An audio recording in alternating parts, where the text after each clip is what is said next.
De joven, Marco Aurelio solía perder los estribos con facilidad. Sin embargo, con el tiempo desarrolló la capacidad de contenerse antes de hacer algo de lo que pudiera arrepentirse. Más tarde, agradecería a los dioses por haber aprendido a frenar esos impulsos. Había presenciado de cerca los estragos de un temperamento descontrolado en la figura de Adriano. En una ocasión infame, durante una de sus rabietas, Adriano, en un arrebato de furia, le sacó un ojo a un esclavo con la punta de un estilo de hierro. Cuando el emperador recuperó la cordura, lleno de arrepentimiento, preguntó si podía hacer algo para compensar el daño. La respuesta del esclavo fue tan brutal como sincera. Lo único que quiero es recuperar mi ojo. Esa escena quedó grabada en la memoria de Marco. Por otro lado, su padre adoptivo, Antonino, representaba todo lo opuesto. Era conocido por su serenidad y gentileza, cualidades que Marco admiraba profundamente. En el primer libro de Meditaciones, Marco menciona repetidamente las virtudes de Antonino y se autodenomina su discípulo, pero no dedica una sola línea a las de Adriano.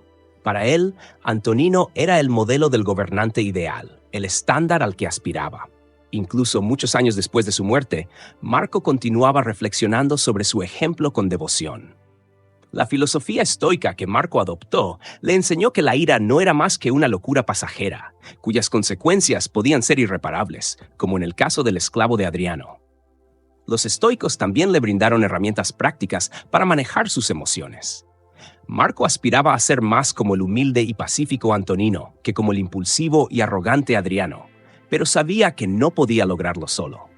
Paradójicamente, fue una de las personas que más lo exasperaba quien le enseñó a controlar su temperamento, su mentor estoico, Junio Rústico.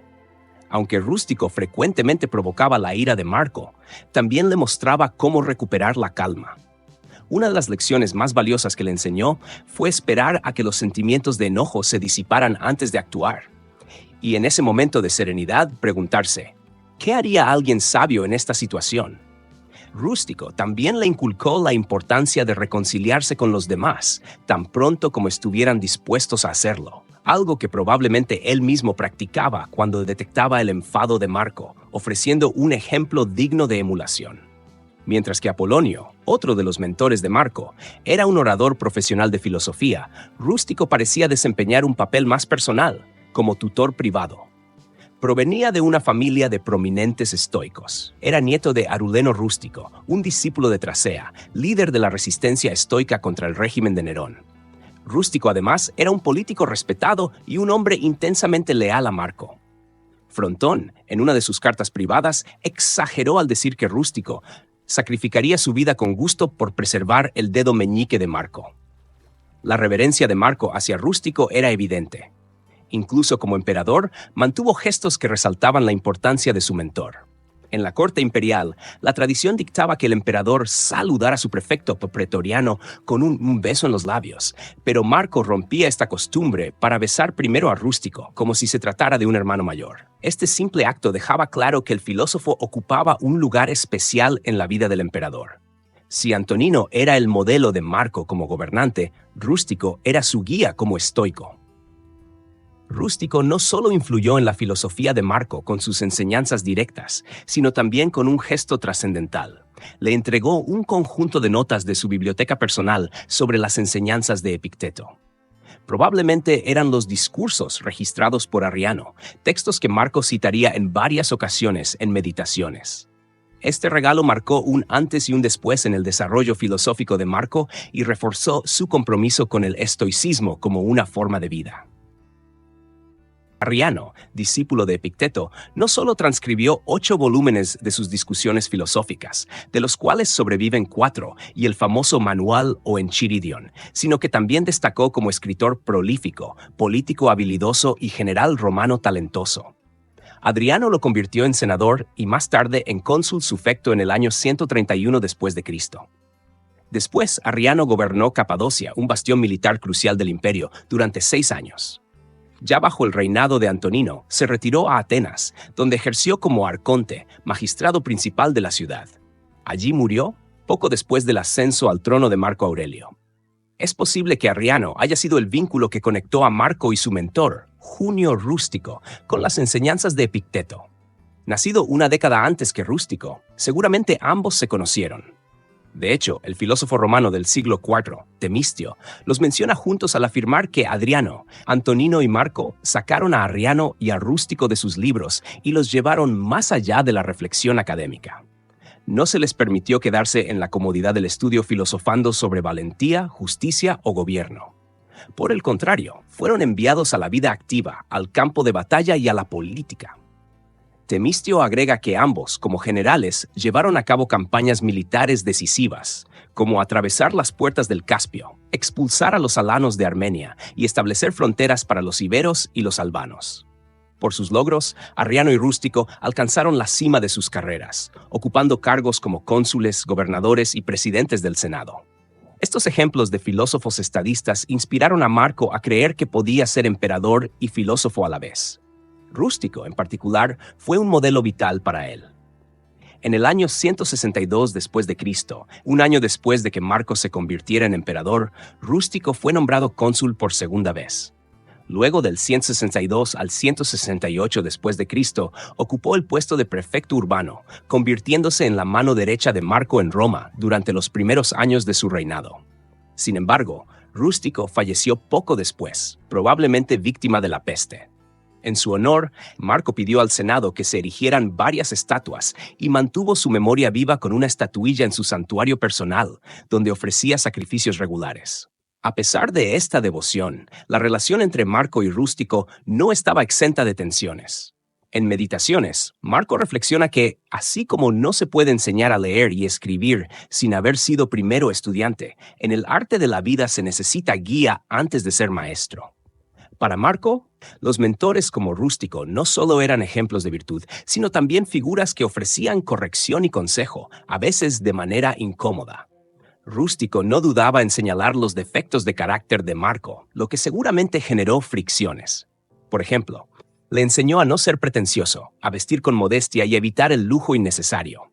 También lo animó a estudiar con atención, a no hojear los libros superficialmente y a no dejarse deslumbrar por oradores carismáticos pero vacíos. Rústico seguía los principios de Epicteto, quien enseñaba que no se debía hablar de filosofía como un ejercicio de vanidad. Decía a sus alumnos que no eran como ovejas que regurgitan hierba para demostrar cuánto han comido. En lugar de palabras, debían mostrar los frutos de la filosofía en sus actos, como las ovejas producen lana y leche a partir de su alimento. Este enfoque práctico y exigente probablemente irritaba a Marco en ocasiones, pero también lo moldeó profundamente. No cabe duda de que Rústico fue una influencia crucial en su camino hacia convertirse no solo en un emperador, sino en un verdadero filósofo. El cambio más profundo que Rústico provocó en Marco Aurelio fue convencerlo de abandonar el estudio formal de la retórica latina, un camino esperado para un noble romano, y en su lugar comprometerse de lleno con la filosofía estoica como estilo de vida. Durante casi una década, Rústico, el filósofo, y Frontón, el retórico, disputaron la atención de Marco, pero al final fue Rústico quien ganó. Este giro en la vida del joven César se sitúa alrededor del año 146 después de Cristo, cuando tenía 25 años. En una carta a Frontón, Marco le confesó que ya no podía concentrarse en sus estudios de retórica. Había leído algunos escritos de un filósofo llamado Aristón, y una mezcla de alegría y angustia lo había invadido.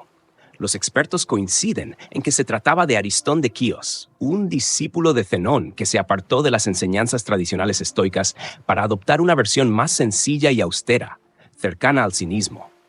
Es probable que Rústico o algún otro tutor estoico le haya presentado estos textos. Aristón defendía que los filósofos debían enfocarse exclusivamente en la ética, dejando de lado la lógica y la metafísica, una postura que resonaría profundamente en las reflexiones de Marco en Meditaciones. En esa misma carta, Marco admitió sentirse atormentado por esos escritos, ya que le revelaban cuán lejos estaba aún de alcanzar la virtud. Tu pupilo se sonroja una y otra vez, escribió, y se enfada consigo mismo porque, a los 25 años, no he absorbido ninguna de estas excelentes enseñanzas ni de estos principios más puros en mi alma. Estaba atravesando una crisis existencial. Se sentía abatido, furioso consigo mismo, había perdido el apetito y hasta envidiaba a aquellos que ya vivían según los principios estoicos. Esta época marcó el inicio de su distanciamiento de los sofistas como Frontón y Herodes Ático. Pero, ¿cómo era realmente ser guiado por un filósofo estoico? ¿Qué hizo que este proceso impactara tan profundamente en Marco? Aunque muchos libros estoicos sobre la terapia de las pasiones, incluido el tratado Terapéutica de Crisipo, se han perdido, existe un texto que puede darnos pistas. De las pasiones y los errores del alma, escrito por Galeno, médico de Marco, y un erudito que combinaba medicina y filosofía. Galeno, influido en su juventud por un estoico llamado Filopater, utilizó ideas de Zenón en su propio enfoque sobre las pasiones nocivas. Según él, el estoicismo ofrecía una suerte de diagnóstico y cura para las emociones desordenadas, basado en el conocimiento de uno mismo. Galeno reflexionaba sobre la célebre máxima del oráculo de Delfos: «Conócete a ti mismo». Al principio, cuestionaba por qué era tan valorada, pensando que todos ya se conocían a sí mismos. Sin embargo, con el tiempo entendió que solo los sabios logran ese conocimiento profundo. La mayoría de las personas, decía, caen en la trampa de creer que están libres de defectos o que estos son insignificantes. Irónicamente, los que menos conscientes son de sus fallas suelen ser quienes tienen más, al menos a los ojos de los demás. Para ilustrarlo, Galeno evocaba una fábula de Esopo. Cada uno de nosotros lleva 2 sacos colgados del cuello. En el saco frontal, visible para todos, están los defectos de los demás, mientras que en el saco trasero, escondido de nuestra vista, se encuentran los nuestros. Esta metáfora captura el desafío central del autoconocimiento: reconocer nuestros propios defectos antes de juzgar a los demás. Así, con Rústico como guía, Marco comenzó a mirarse con ojos críticos, abrazando la humildad y el trabajo continuo para alcanzar la virtud. En otras palabras, somos expertos en detectar los defectos ajenos, pero ciegos ante los propios. Esta idea también aparece en el Nuevo Testamento, cuando se nos pregunta por qué miramos la paja en el ojo ajeno, mientras ignoramos la viga en el nuestro. Mateo 7:5. Galeno, por su parte, señalaba que Platón lo resumió bien al decir que los amantes suelen ser ciegos ante los defectos de su ser amado. Y si, de alguna manera, nos amamos a nosotros mismos más que a nadie, entonces esa misma ceguera se extiende a nuestras propias fallas. Por eso, alcanzar el nivel de autoconciencia necesario para mejorar nuestra vida resulta una tarea tan ardua para la mayoría. La solución de Galeno era sencilla en teoría: encontrar un mentor sabio y experimentado en quien podamos confiar. Porque si bien cualquiera puede notar que un cantante es pésimo, se necesita un experto para identificar errores sutiles en una interpretación. Del mismo modo, es una persona con sabiduría moral quien puede detectar hasta los más pequeños defectos en el carácter de alguien. Todos sabemos que alguien está enojado cuando su rostro se torna rojo y empieza a gritar, pero un verdadero experto en la naturaleza humana puede prever el enojo antes incluso de que la persona lo note. Por eso, decía Galeno, es crucial buscar un amigo mayor y más sabio, alguien honesto, directo y que haya vencido las mismas pasiones con las que nosotros luchamos. Un mentor que pueda señalar nuestras debilidades y, con franqueza, mostrarnos dónde nos hemos desviado. La relación que describe Galeno se asemeja a la de un consejero moderno con su paciente, aunque quizá la comparación más precisa sería la de un mentor en programas de rehabilitación, como los patrocinadores de Alcohólicos Anónimos, que guían a quienes enfrentan batallas similares. Séneca describía esta relación como la ayuda de un paciente más experimentado, alguien que ya ha recorrido el camino. Pero claro, encontrar un mentor adecuado es más fácil decirlo que hacerlo. Marco Aurelio reconocía que, para quien busca la sabiduría a través del estoicismo, la prioridad debía ser cultivar su propio carácter y rodearse de personas que compartieran sus valores. Ese era el rol que desempeñaba Junio Rústico en su vida. Según Galeno, el aprendiz debe preguntar a su mentor si nota alguna pasión nociva en él y prometerle no ofenderse ante su sinceridad. Incluso si algunas observaciones parecen injustas, es crucial escucharlas con paciencia y aceptar la crítica sin irritarse. Marco admite que esto fue difícil al principio, aunque Rústico tenía la habilidad de suavizar las cosas cuando era necesario. Otro tutor estoico de Marco, del que sabemos poco, fue Cina Cátulo. Marco lo describió como un hombre que escuchaba con atención a sus amigos cuando señalaban defectos en su carácter. Incluso si lo hacían de forma injusta, Cátulo buscaba resolver el problema y preservar la amistad. Este ejemplo enseñó a Marco que un hombre sabio debe aceptar las críticas de buena fe. especialmente cuando provienen de amigos. Los estoicos heredaron su amor por la franqueza de los cínicos, famosos por su honestidad brutal y su disposición a criticar incluso a los poderosos. Un ejemplo legendario es la historia de Diógenes y Alejandro Magno. El filósofo, que vivía como un mendigo, fue visitado por el conquistador más poderoso de su tiempo. Cuando Alejandro le ofreció concederle cualquier deseo, Diógenes simplemente le pidió que se apartara porque le estaba tapando el sol. Esa indiferencia hacia la riqueza y el poder permitía a Diógenes hablar con Alejandro como si fueran iguales. Sin embargo, como era común, el enfoque de los estoicos era más moderado. Ellos creían que, aunque la franqueza debía ser honesta y simple, también debía ajustarse a las necesidades del oyente. Después de todo, hablar con dureza no sirve de nada si no genera un beneficio. En Meditaciones, Marco Aurelio reflexiona con frecuencia sobre el valor de la verdad, pero también subraya la importancia de comunicarla de manera adecuada. Recordaba, por ejemplo, a Alejandro de Cotiaeum, su gramático de la infancia, quien tenía un don especial para corregir errores con tacto. Si alguien usaba una palabra de manera incorrecta, Alejandro no interrumpía ni señalaba el error directamente. En lugar de ello, con sutileza y maestría, incluía la expresión correcta en su respuesta o mientras discutía otro tema. Marco admiraba esta habilidad, pues entendía que para los estoicos la sabiduría no consiste solo en conocer la verdad, sino en saber transmitirla con efectividad. Esta lección no solo era filosófica, sino también práctica para Marco, especialmente en su papel como César y posteriormente como emperador. Su diplomacia era legendaria.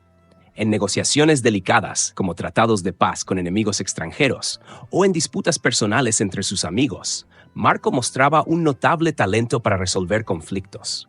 Incluso su tutor Frontón se maravillaba de esta habilidad, comparándola con el poder mítico de Orfeo para apaciguar bestias salvajes con su música. Durante su reinado, Marco evitó muchos problemas graves gracias a su paciencia y a su capacidad para elegir las palabras adecuadas. Él mismo se recordaba ser honesto y tener tacto al dirigirse a cualquier persona, especialmente en el Senado. Aunque poseía un talento natural para la comunicación, Marco también aprendió de sus maestros estoicos. Apolonio de Calcedonia, por ejemplo, no era alguien que se contuviera al hablar, pero combinaba su franqueza con una apertura y flexibilidad que lo hacían admirable. Otro de sus tutores, Sexto de Queronea, era directo y serio, pero al mismo tiempo increíblemente paciente, incluso con los ignorantes o los tercos. Marco describía corregir los vicios de los demás como algo tan delicado como señalar que alguien tiene mal aliento. Requiere mucho tacto. Sexto se ganaba el respeto de todos, porque incluso cuando era honesto y señalaba defectos, lo hacía de manera que su mensaje resultaba encantador y hasta halagador. Este enfoque de los estoicos contrastaba con la brutal franqueza de los cínicos. Mientras los estoicos valoraban los modales y la civilidad, los cínicos, como Diógenes, eran famosos por su rudeza. La leyenda cuenta que cuando Alejandro Magno se acercó a Diógenes y le preguntó qué podía hacer por él, el filósofo simplemente respondió que se apartara porque le estaba tapando el sol. Aunque admirablemente valiente, este enfoque no era siempre efectivo, y los estoicos preferían una franqueza moderada, adaptada al oyente. Marco también encontraba inspiración en Sócrates, quien, según Epicteto, nunca perdía la calma en una discusión, incluso cuando lo insultaban. Sócrates soportaba las ofensas con paciencia, manteniéndose siempre educado y racional. Es fácil imaginar que cuando Rústico, su mentor más influyente, corregía a Marco, lo hacía con esta misma mezcla de franqueza y sensibilidad, permitiendo que su joven estudiante aprendiera sin sentirse humillado. Sin embargo, ¿cómo encontrar mentores con este nivel de tacto y sabiduría? Galeno reconocía que personas como Diógenes eran raras. Lo primero que necesitamos, decía, es abrirnos a la crítica. Debemos permitir que cualquiera nos señale nuestros defectos y decidir no ofendernos por ello. Marco compartía esta filosofía. Se comprometió a examinar los juicios y valores de los demás y dejar que ellos examinaran los suyos. Si alguien le daba una razón válida para creer que estaba equivocado, decía que con gusto cambiaría de opinión.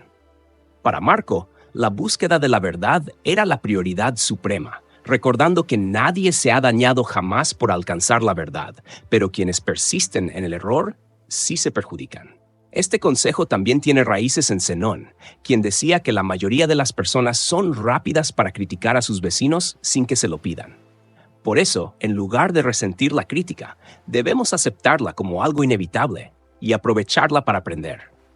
Según Galeno, debemos estar agradecidos, no con quienes nos halagan, sino con quienes nos reprenden, pues son ellos quienes nos ofrecen la oportunidad de crecer. Por supuesto, esto no significa que debamos confiar ciegamente en todas las opiniones, pero sí estar abiertos a escuchar con humildad y discernimiento. Marco Aurelio enfatizaba la necesidad de entrenarnos para discernir entre buenos y malos consejos y aprender a no ser prisioneros de las opiniones de los ignorantes. Aunque es prudente escuchar a las personas con atención, no todas las opiniones merecen el mismo peso. En lugar de rechazar la crítica, Marco recomendaba aceptarla con calma y analizarla racionalmente, convirtiéndola en una herramienta para distinguir el consejo sabio del insensato. Es cierto que a veces aprendemos más de los errores ajenos, pero, como señala Galeno, debemos confiar en el consejo de quienes demuestran una sabiduría y virtud constantes. Sin embargo, incluso al escuchar a los sabios, la honestidad es clave. Marco imaginaba un ideal en el que el estudiante pudiera compartir todos sus pensamientos con su maestro sin reservas, aunque admitía que pocos podrían sostener ese nivel de transparencia, ya que a menudo valoramos demasiado las opiniones ajenas. Aspiraba a vivir con una pureza tal que no tuviera nada que ocultar, ni siquiera en su mente. Creía que deberíamos estar preparados para responder con sinceridad si alguien nos preguntara de improviso, ¿qué estás pensando ahora mismo? Este nivel de honestidad no era solo un ideal moral, sino una estrategia terapéutica poderosa. Imaginar que somos observados por alguien sabio puede ayudarnos a ser más conscientes de nuestras acciones y pensamientos. Epicteto aconsejaba a sus estudiantes tener la misma cautela que alguien que camina descalzo, cuidándose de no dañar su carácter con errores morales. En la terapia moderna, algo similar ocurre cuando los pacientes imaginan cómo sus terapeutas responderían a sus pensamientos. Esa presencia imaginada puede ser suficiente para reconsiderar una decisión o corregir un impulso. Incluso sin un mentor presente, Marco sugiere que podemos visualizar a alguien como Rústico, su maestro, observándonos y guiándonos. Si enfrentamos un desafío, podemos preguntarnos, ¿cómo actuaría él en esta situación? ¿Qué pensaría de mis acciones o pensamientos? Este ejercicio es una forma de mindfulness aplicada. La idea de imaginar a un mentor sabio probablemente estuvo en la mente de Marco cuando escribió Meditaciones. Rústico, quien lo había guiado en su formación filosófica, murió alrededor del año 170 después de Cristo, mientras Marco lideraba las legiones en la frontera norte. Es tentador imaginar que estas reflexiones surgieron en parte como respuesta a la pérdida de su mentor. Rodeado de enemigos y detractores, Marco probablemente extrañó profundamente la compañía de alguien que compartiera su filosofía y valores. Meditaciones no solo es un registro personal de sus aprendizajes, sino también un espacio donde Marco tal vez recreaba las enseñanzas de sus maestros o incluso inventaba diálogos internos para continuar educándose a sí mismo. En uno de esos fragmentos podemos imaginar un intercambio entre un maestro y su pupilo. Acción tras acción, pieza por pieza, construye tu vida. Si cada acción individual cumple su propósito, tanto como el destino lo permita, deberías estar satisfecho. ¿Qué pasa si un obstáculo externo me impide alcanzar mi meta? No hay obstáculo para esforzarse en abordar las cosas con sabiduría, justicia y conciencia. ¿Y si mi comportamiento externo se ve limitado? Entonces acepta el impedimento con alegría y adapta tu curso de acción de acuerdo con las circunstancias, siempre alineándolo con el propósito más amplio de tu vida. Marco entendió que la madurez filosófica significa evolucionar más allá de depender de un mentor y desarrollar la capacidad de autocorregirse. Con décadas de preparación estoica, estaba listo para esa transición cuando perdió a Rústico. Meditaciones, más que un diario de autoayuda, es el testimonio de un hombre que asumió la responsabilidad de su desarrollo personal, demostrando cómo la disciplina y la práctica filosófica pueden transformar nuestras pasiones y convertirnos en mejores versiones de nosotros mismos.